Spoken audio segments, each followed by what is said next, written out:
നമസ്കാരം. ലക്ഷക്കണക്കിന് പാവപ്പെട്ട യുവതി യുവാക്കളുടെ പ്രതീക്ഷയും വിയർപ്പും ഭാവി ജീവിതവുമാണ് കേരള പബ്ലിക് സർവീസ് കമ്മീഷൻ എന്ന ഭരണഘടനാ സ്ഥാപനത്തിന് മുന്നിൽ ഓരോ ദിവസവും പണയം വെക്കപ്പെടുന്നത്.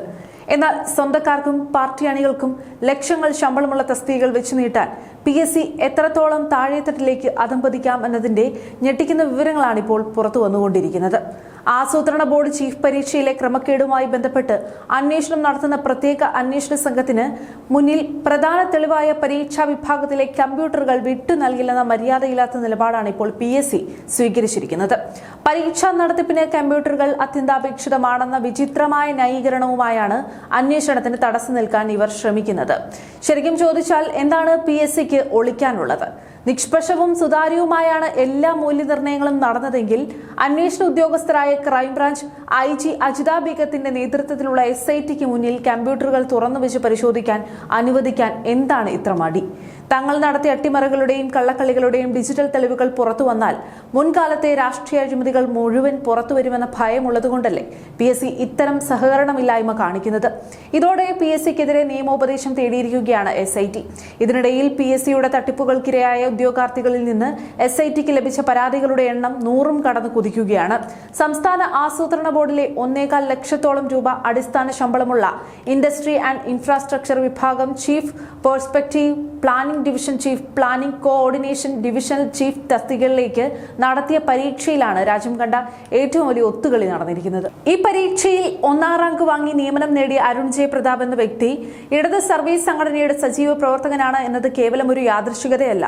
3ാം റാങ്കുകാരനായ ശ്യാം കൃഷ്ണന് സംശയം തോന്നി RTI വഴി ഉത്തരക്കടലാസ് വഴിയാണ് ആ തട്ടിപ്പ് പുറത്തുവരുന്നത്.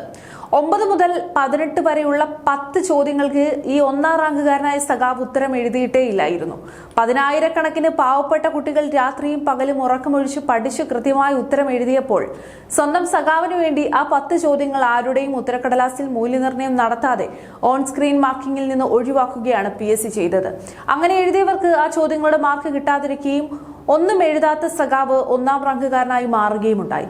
ശരിയായ രീതിയിൽ മൂല്യനിർണ്ണയം നടന്നിരുന്നെങ്കിൽ ഈ പറയുന്ന ഇടത് സർവീസ് സംഘടനാ നേതാവ് സപ്ലിമെന്ററി റാങ്ക് ലിസ്റ്റിൽ പോലും വരില്ലായിരുന്നു എന്നാണ് SIT അന്വേഷണത്തിൽ കണ്ടെത്തിയിരിക്കുന്നത്. ഒരു സഖാവിന് ജോലി കൊടുക്കാൻ 250ഓളം മറ്റു ഉദ്യോഗാർത്ഥികളുടെ ജീവിതമാണ് PSC ചവിട്ടി മെതിച്ചത്. ജനങ്ങളുടെ നികുതി പണത്തിൽ നിന്നും പ്രതിമാസം ലക്ഷക്കണക്കിന് രൂപ ശമ്പളവും വൻ ആനുകൂല്യങ്ങളും പദവികളും പറ്റിവാഴുന്ന ബോർഡ് അംഗങ്ങളും ഉദ്യോഗസ്ഥരുമാണ് PSC എന്ന വിശുദ്ധ സ്ഥാപനത്തെ മുൻവാതിലടച്ച് പിൻവാതിൽ നിയമനങ്ങളുടെ അഴിമതി കേന്ദ്രമാക്കി മാറ്റിയിരിക്കുന്നത്.